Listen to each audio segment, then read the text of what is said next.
La vie enseigne que la générosité consiste à tendre la main à ceux qui en ont besoin. Mais avez-vous déjà réfléchi à savoir si cette aide profite réellement à ceux qui la reçoivent, ou bien, sans le vouloir, renforçons-nous des comportements nuisibles, créons-nous une dépendance et alimentons-nous quelque chose qui pourrait nous nuire à l'avenir? Tout le monde ne mérite pas notre soutien, et parfois aider peut causer plus de préjudice que de bienfaits, aussi bien pour celui qui reçoit que pour celui qui donne. Certaines personnes utilisent cette aide pour manipuler, éviter leur propre développement ou même nuire à leur entourage. La véritable bonté n'est pas naïve. Savoir qu'en reculer peut être le plus grand geste d'amour. Il y a ceux qui ne valorisent pas le soutien, déforment son intention et deviennent un fardeau, au lieu d'évoluer avec lui. Parfois, l'aide se transforme en arme, et nous y perdons notre paix, nos ressources et notre énergie. Pensez à l'histoire de Camilo. Homme au grand cœur, il vivait dans un village de montagne. Un jour, en se promenant au bord de la rivière, il trouva quelque chose qui allait changer sa vie. Parmi les buissons, un lionceau, faible et tremblant de peur. Le regard de l'animal toucha Camilo, qui décida de l'emmener chez lui. Il l'appela Silvano, en hommage à la force de la nature. Camilo s'occupa de lui, le nourrit, le protégea, et avec le temps, Silvano devint un lion imposant. Camilo lui donna le meilleur, amour, patience, confiance. Mais Camilo ne comprenait pas que, malgré tout ce qu'il lui enseignait, il ne pouvait changer la nature de Silvano. Au fond, il restait un prédateur. Un jour ordinaire, alors qu'il jouait, l'instinct animal prit le dessus. Silvano attaqua Camilo, le laissant étourdi et blessé au sol. Confus, le lion s'enfuit dans la forêt. Allongé, ressentant des douleurs physiques et émotionnelles, Camilo se demandait « Pourquoi, après tout ce que j'ai fait, m'a-t-il attaqué ?» Camilo mit des semaines à se rétablir. Mais la plus grande douleur n'était pas physique. C'était le sentiment de trahison envers quelqu'un à qui il avait tant donné, jusqu'à ce qu'un ami sage vienne lui rendre visite. Après avoir écouté son histoire en silence, il dit quelque chose qui résonna dans le cœur de Camilo. « Il t'a attaqué non par haine, mais en suivant sa nature. Tu t'es occupé de lui, mais tu ne pouvais pas changer qui il est réellement. Certaines personnes sont comme ça. Peu importe ce que tu fais, elles suivront leurs instincts. Certaines, même en recevant de la bonté, répondront par le mal. » Ces paroles le touchèrent profondément. Camilo comprit qu'il n'est pas toujours possible de sauver tout le monde. Toute bonté n'est pas récompensée, toute aide n'est pas reconnue. Insister pour aider ceux qui ne sont pas prêts ou qui ne valorisent pas cela peut coûter cher. La leçon est simple mais douloureuse. Nous ne pouvons pas changer l'essence des gens. Et si nous ne faisons pas attention, nous risquons de nous blesser dans le processus. Cet enseignement est crucial. On ne peut pas aider tout le monde. La réalité est que certains vont profiter de votre bonne volonté, tandis que d'autres ne sont pas prêts à recevoir ce que vous offrez. Cela peut être un collègue, un membre de la famille, quelqu'un de proche. L'important est de rester vigilant pour ne pas tomber dans le piège de nourrir un lion, qui, à la fin, pourrait vous blesser. 1. Les paresseux. Avez-vous déjà remarqué comment certaines personnes se laissent emporter par l'inertie? Elles s'assoient, attendent que les choses se passent sans bouger un doigt, se plaignent de ce qu'elles ne peuvent pas accomplir, mais ne font aucun effort pour changer. Elles passent des heures, des jours, à regarder la vie défiler, comme si elles étaient payées pour regarder le prochain épisode, croyant que cela apportera des résultats. Avez-vous déjà demandé de l'aide à quelqu'un comme ça? Ils promettent, fixent un horaire, mais au moment d'agir, ils ont oublié, s'étaient occupés. En réalité, ils avaient le temps, mais ils ont simplement décidé de ne pas le faire. La science explique ce comportement. Le cerveau fait un calcul. Il évalue l'effort requis par une tâche et la récompense qui en découlera. Pour certains, la récompense ne vaut jamais l'effort. Et qui n'est jamais passé par là? Vous vous asseyez avec l'intention d'être productif, de travailler sur un projet, mais vous finissez par procrastiner, reporter, vous distraire. La question est de savoir quand la paresse devient une habitude, un modèle, un mode de vie. Cette forme constante de paresse ronge le temps, détruit les opportunités. Benjamin Franklin était précis. Ne remets jamais à demain ce que tu peux faire aujourd'hui. Chaque report enseigne au cerveau qu'il est normal de ne pas terminer ce que l'on commence, qu'il est acceptable de laisser les choses à moitié faites. Nous accumulons des tâches non achevées, des promesses non tenues. Lorsque nous nous habituons à la paresse, notre parole perd de sa valeur, notre engagement s'affaiblit. Marc Aurèle, philosophe stoïcien, a dit « Lève-toi, réveille-toi ou renonce à être un homme ». Sans drame, juste du réalisme. L'action définit qui nous sommes. Il ne s'agit pas de faits extraordinaires, mais d'agir. Ce qui nous différencie, c'est la capacité à bouger, à se lever même sans en avoir envie. Est-ce que quelqu'un atteint le succès sans engagement, sans effort? Pensez à une personne que vous admirez. Quelqu'un comme Messi est-il arrivé là où il est, sans discipline, sans effort quotidien? Ce n'est pas seulement du talent, c'est de la persévérance, c'est une habitude. S'il y a des paresseux autour de vous, méfiez-vous, éloignez-vous. La paresse est contagieuse. Il ne sert à rien d'aider quelqu'un qui ne veut pas s'aider lui-même. Franklin avait raison. Aide-toi et le ciel t'aidera. Personne ne peut être sauvé s'il ne veut pas sortir du trou par lui-même. Il existe des types de paresseux faciles à identifier. Le 1000 excuses invente toujours une raison pour ne pas tenir ses promesses. J'ai pris du temps pour lasser mes chaussures. Je regardais les pompiers sauver le chat du voisin. Il y a toujours une excuse absurde. Le coussin humain vit sur le canapé. Pour lui, même attraper la télécommande est un effort énorme. Tout mouvement est un sacrifice. Un autre est celui qui remet tout à plus tard. Il promet, mais ne livre jamais. Il commence quelque chose, mais ne termine pas. Lire un livre, organiser sa vie, tout semble être un effort gigantesque. Penser est déjà trop. Et ironiquement, il est vrai que le cerveau consomme beaucoup d'énergie. Mais au lieu de se paralyser par la pensée, ne serait-il pas plus simple d'agir? Aristote a dit « Nous sommes ce que nous faisons de façon répétée ». Cultiver l'habitude d'agir définit qui vous êtes.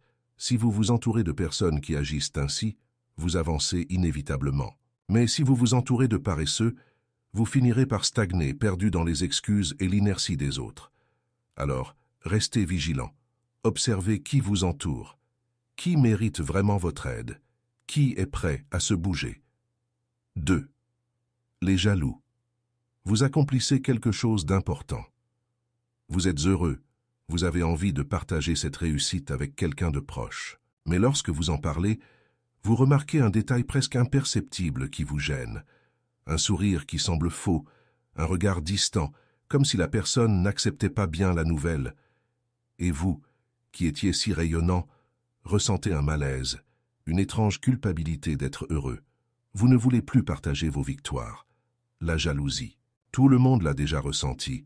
Tout le monde en a déjà souffert. C'est naturel, humain.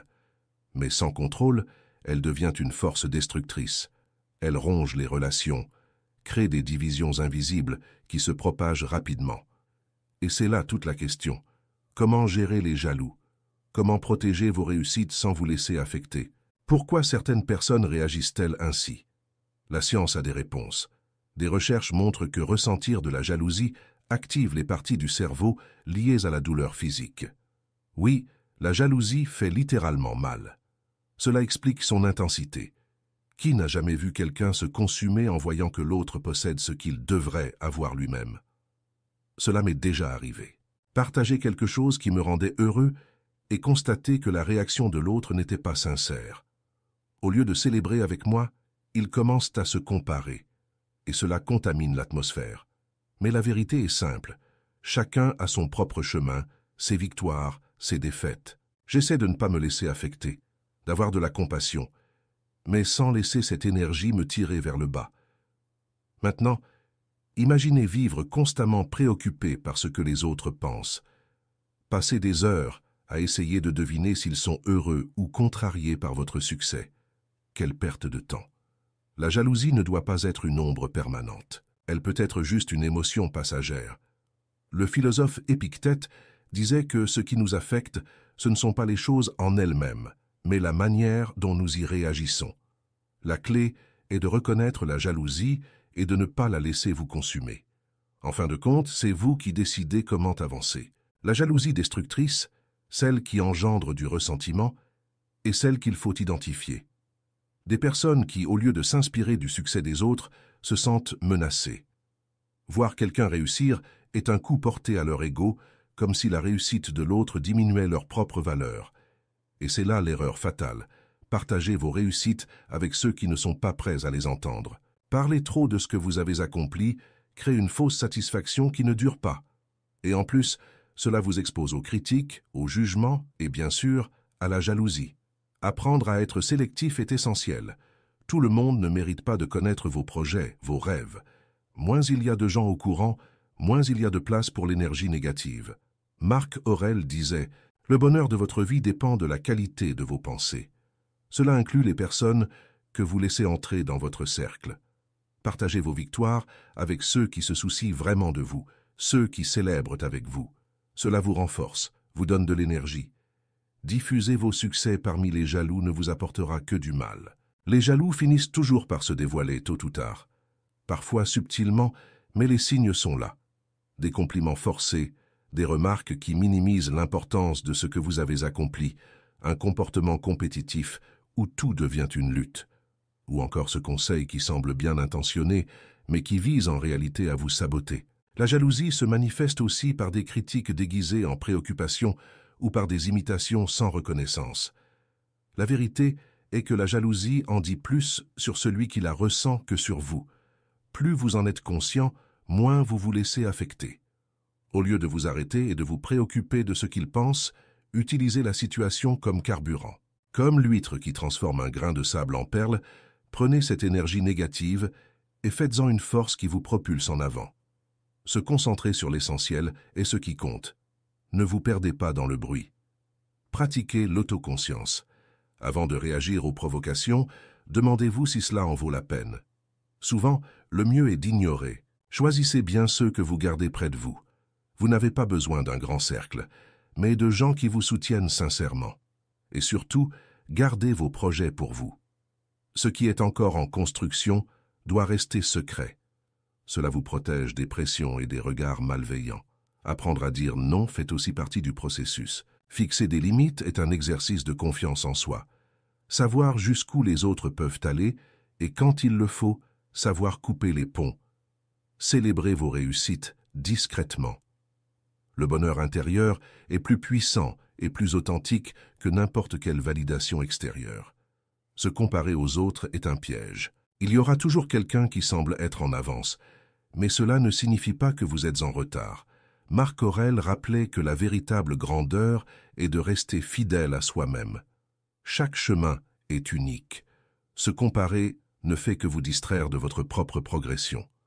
En fin de compte, la jalousie des autres révèle leurs insécurités, pas votre valeur. Si vous restez concentré sur votre croissance, avec un esprit résilient, en choisissant bien ceux à qui vous partagez vos moments, vous serez toujours un pas en avant. La jalousie devient simplement un signe que vous êtes sur la bonne voie. 3. Les irresponsables. Henri faisait face à son reflet dans le miroir. Des cernes plus profondes, des rides plus marquées. Près de 50 ans, une vie apparemment sur les rails. De l'argent en banque, une famille stable, une carrière en plein essor. Mais à l'intérieur, quelque chose se brisait. Son téléphone vibra sur la table. Encore une fois, son fils Joachim demandait de l'aide. Pour la 3e fois de l'année, il avait perdu son emploi. Cette fois, le superviseur ne l'aimait pas. Le trafic l'avait retardé. Ou peut-être que l'univers conspirait contre lui. Les excuses changeaient. Le résultat restait le même. Henri laissa le téléphone sur la table, sans répondre. Anna, sa femme, l'observait à distance avec ce regard qui en disait long. « Tu vas l'ignorer » demanda-t-elle, les bras croisés, fatiguée. « C'est ton fils. »« Je ne sais plus quoi faire, Anna, » murmura-t-il sans la regarder. « Il ne prend jamais ses responsabilités. C'est toujours la faute de quelqu'un d'autre. Je n'en peux plus. » Anna soupira. Ils avaient déjà passé des nuits à débattre, finissant toujours au même point. Henri essayait de recoller les morceaux que Joachim laissait tomber. Mais rien ne changeait. Cela semblait même empirer. Cette nuit-là, Henri sortit sans but, sans dire où il allait. Il erra dans les rues désertes, perdu dans ses pensées. Il se rappela de l'époque où il avait l'âge de son fils, de ses propres erreurs. Son père, qui l'avait laissé trébucher et apprendre de la manière la plus dure. La fierté qu'il ressentait d'avoir réussi seul, de s'être construit à partir de ses échecs. Mais avec Joachim, tout était différent. À chaque demande d'aide, une partie de lui voulait protéger son fils de toute la douleur qu'il avait connue. Et en même temps, il se demandait s'il n'était pas responsable d'avoir créé cette fragilité. Ses réflexions furent interrompues par le bruit d'une voiture qui s'arrêtait à côté de lui. Joachim en sortit, défiguré par la colère. Il criait, la voix pleine de désespoir et de frustration. « Papa, comment as-tu pu m'ignorer? J'ai besoin de toi maintenant. Le monde est contre moi et tu m'abandonnes ?» Les mots fusaient, mais Henri ne fléchit pas. Il savait déjà ce qui allait suivre. La victimisation, les accusations jetées dans tous les sens. Mais quelque chose en lui avait changé. Il prit une profonde respiration et parla d'une voix ferme. « Joachim, je ne peux plus t'aider. » Son fils le regarda, incrédule. « Comment ça? Je suis ton fils. Tu ne peux pas me laisser comme ça. » Henri garda son calme. « Tu seras toujours mon fils. Mais tes erreurs ne sont pas les miennes.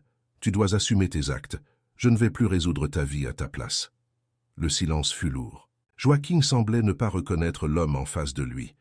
Comment son père pouvait-il lui tourner le dos à ce moment-là? Mais ce que Joachim ne comprenait pas, c'est qu'en reculant, Henri lui offrait peut-être quelque chose qu'il ne lui avait jamais qu'être. Les ingrats. Avez-vous déjà rencontré quelqu'un qui n'est jamais satisfait, peu importe ce que vous faites pour lui, comme si tout ce que vous offriez n'était que le strict minimum que cette personne attendait, sans même se soucier de dire merci. Ces personnes, les ingrates, sont partout. Peu importe combien elles reçoivent, elles en demandent toujours plus, exigent davantage, sans jamais reconnaître ce qui leur a été donné. Pour elles, le monde leur doit toujours quelque chose de plus. Voilà le sentiment. Vous vous donnez, et en retour, vous recevez du vide. Il n'y a pas de reconnaissance, pas de gratitude. Elles agissent comme si ce qu'elles recevaient était insuffisant, ou pire, comme un droit, quelque chose qui leur appartient déjà pour une raison mystérieuse. Prenons l'exemple de Gautama Siddhartha, le Bouddha. Il avait tout, richesse, statut, une vie confortable. Son père avait tout fait pour l'éloigner de la souffrance, en créant un monde parfait autour de lui, où la douleur, la maladie et la mort n'existaient pas. Pourtant, malgré tout ce luxe, il ressentait un vide. Ce n'est que lorsqu'il a quitté ce monde contrôlé et a vu la réalité des gens ordinaires, vieillissement, maladie, mort, qu'il a commencé à comprendre que la satisfaction ne se trouvait pas dans les biens qu'il possédait, mais dans quelque chose de plus profond. Pas dans ce qu'il avait, mais dans ce qu'il ressentait et comprenait de la vie. L'histoire de Siddhartha nous rappelle que la gratitude ne vient pas de l'extérieur ni des choses que nous accumulons. Elle vient de notre relation avec la vie. C'est ce que nous voyons, ce que nous décidons de valoriser. Et ce n'est pas seulement une idée en l'air. Des études montrent que la gratitude a un effet réel sur le cerveau, modifiant notre façon de penser et de ressentir. Être reconnaissant active la production de dopamine, le neurotransmetteur du plaisir et de la récompense. Plus nous sommes reconnaissants, plus nous produisons de dopamine, créant ainsi un cycle positif. La gratitude augmente également la sérotonine, améliorant l'humeur et contrôlant le stress. De plus, ceux qui expriment fréquemment leur gratitude entretiennent des relations plus fortes et plus saines. La gratitude renforce les liens avec ceux qui nous entourent. Les ingrats, quant à eux, voient le monde autrement. Ils ne croient pas qu'ils doivent faire quelque chose pour mériter ce qu'ils reçoivent. Ils pensent que le monde leur doit tout, que la vie ne leur donne jamais assez. C'est un cycle dangereux, car plus ils reçoivent, moins ils sont satisfaits. Rien n'est jamais suffisant. Vous avez sûrement déjà remarqué comment certaines personnes se comportent ainsi, comme si tout ce que vous faisiez était une obligation. Mais ne confondez pas cela avec l'honnêteté. Parfois, quelqu'un peut dire quelque chose de difficile à entendre pour vous aider à grandir, pas pour vous rabaisser. L'ingratitude est différente. C'est ce comportement qui vous épuise, sans jamais rien donner en retour. Imaginez un leader qui consacre sa vie à son peuple. Il affronte des batailles, fait des sacrifices, tout pour le bien commun. Et à la fin, en regardant ce qu'il a accompli, il voit des gens insatisfaits, se disputant entre eux. Voilà ce qu'est l'ingratitude, l'absence de reconnaissance pour ce qui a été fait. La gratitude, c'est reconnaître, c'est comprendre ce que nous avons et en percevoir la valeur.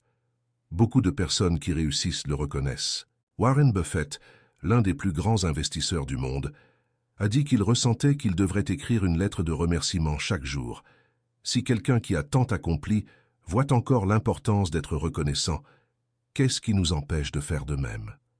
Dans ma propre vie, chaque fois que je le peux, je réfléchis à ce que j'ai reçu.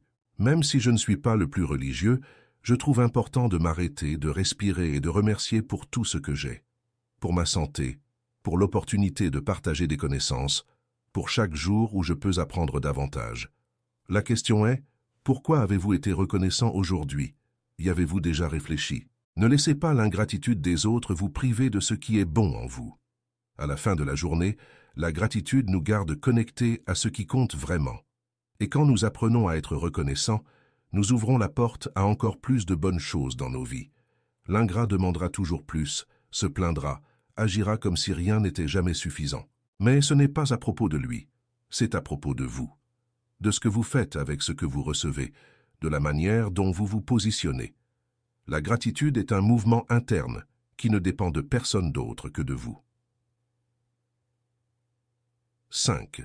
Le profiteur. Il y a des gens qui semblent avoir un radar pour détecter ceux qui sont prêts à aider. Ils se présentent de manière sympathique, charmante, et finissent par manipuler notre désir d'être utile. C'est le profiteur. Il ne veut pas vous aider, il ne cherche pas de réciprocité, il veut seulement tirer parti de ce que vous avez à offrir sans jamais rien donner en retour. Au début, il est difficile de le remarquer. Il vient avec des promesses vagues, des paroles douces, et vous vous sentez bien de l'aider. Mais avec le temps, le schéma apparaît. Il reçoit toujours, et vous donnez toujours. Et alors, vous vous sentez épuisé, émotionnellement et mentalement. La différence entre quelqu'un qui a besoin d'aide et un profiteur réside dans la réciprocité. Celui qui traverse un moment difficile montre de la gratitude. Il cherche à rendre l'appareil quand il le peut. Le profiteur, jamais. Il ne fait que prendre. Et le problème ne vient pas seulement de lui, mais de notre difficulté à fixer des limites. C'est ce qu'il exploite chez nous, notre manque de fermeté. Comme l'a dit le psychothérapeute Nathaniel Branden, nous ne pouvons pas contrôler le comportement des autres, mais nous pouvons et devons contrôler notre réponse à leur comportement. Si vous remarquez que vous aidez toujours et que vous ne recevez jamais rien en retour, soyez prudent. C'est le signe clair que vous avez affaire à un profiteur. Et il continuera à apparaître, à demander plus, avec des excuses toutes prêtes, des promesses qui ne se réaliseront jamais ou des compliments vides. Tout cela pour vous garder à disposition. L'espoir qu'un jour, la situation s'équilibrera et l'appât qu'il utilise. Et vous continuez croyant que les choses changeront. Mais elles ne changent jamais. Au travail, ce type de personne est fréquent. Ce collègue qui demande toujours de l'aide pour ses projets, qui a toujours besoin d'un service. Au début, vous l'aidez volontiers, mais bientôt, vous réalisez qu'il n'est jamais là quand c'est vous qui avez besoin d'aide. Il a appris à exploiter votre générosité, et si vous ne coupez pas court à cela, l'épuisement et la frustration suivront. Il ne rendra jamais l'appareil, car il n'en a jamais eu l'intention. Le profiteur ne se présente pas en disant qu'il va vous exploiter. La manipulation est subtile. Elle se cache derrière une urgence, une vulnérabilité, une fausse gratitude qui ne se concrétise jamais. Il crée l'impression que si vous n'agissez pas maintenant, quelque chose de grave arrivera. Il vous complimente excessivement, vous met sur un piédestal, vous fait croire que vous êtes le seul à pouvoir résoudre son problème. Et vous, désireux d'être serviable, tombez dans le piège. Mais petit à petit, vous réalisez que rien ne change. L'aide que vous apportez n'est jamais rendue et les promesses de gratitude future ne se concrétisent jamais. Lorsqu'il s'agit d'un ami, les choses peuvent être encore plus difficiles à percevoir. C'est celui qui ne vous invite à sortir que lorsqu'il sait que vous allez payer l'addition. Il utilise des phrases comme « la prochaine fois, je paierai » ou « tu me sauves la mise ». Et les promesses creuses continuent, jusqu'à ce que vous réalisiez que vous payez toujours, que vous soutenez toujours, tandis qu'il ne lève jamais le petit doigt. Fixer des limites est essentiel. Et c'est difficile. Quand vous vous rendez compte que vous êtes exploité, dire « non » peut être inconfortable. Mais c'est nécessaire.